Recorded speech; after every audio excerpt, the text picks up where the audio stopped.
नाही, कसं आहे, आम्ही अर्ज केलेला आहे तसं उद्धव ठाकरे गटाने देखील अर्ज केलेला आहे 17 मेसाठी एकाच दिवसासाठी. 2009 साली सुद्धा देखील असाच प्रसंग घडला होता.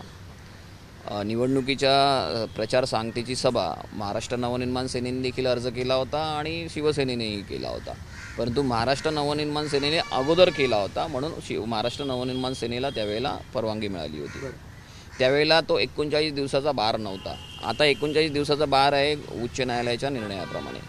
ते 39 दिवस वगळता जर परवानगी द्यायची असेल तर ते नगरविकास खात्याकडे जातं.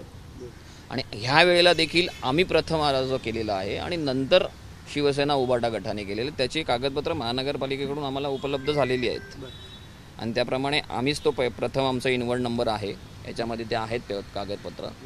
त्यामुळे युडीला जरी ते आता पाठवलं तरी युडीसुद्धा त्या आधारावरच निर्णय घेतं आणि ते महाराष्ट्र नवनिर्माण सेनेलाच यावेळेला ते मैदान मिळेल. पूर्णपणे विश्वास आहे की हो हो हो अगदी मी तेच सांगतो ना की युडीसुद्धा म्हणजे नगरविकास खातंसुद्धा त्याच नियमाला अनुसरून त्याला धरून निर्णय घेतं आणि तो निर्णय महाराष्ट्र नवनिर्माण सेनेच्या बाजूनीच होणार आहे. त्यामुळे आम्हाला पक्की खात्री आहे की महाराष्ट्र नवनिर्माण सेनेलाच मैदान मिळेल 17 मेसाठी.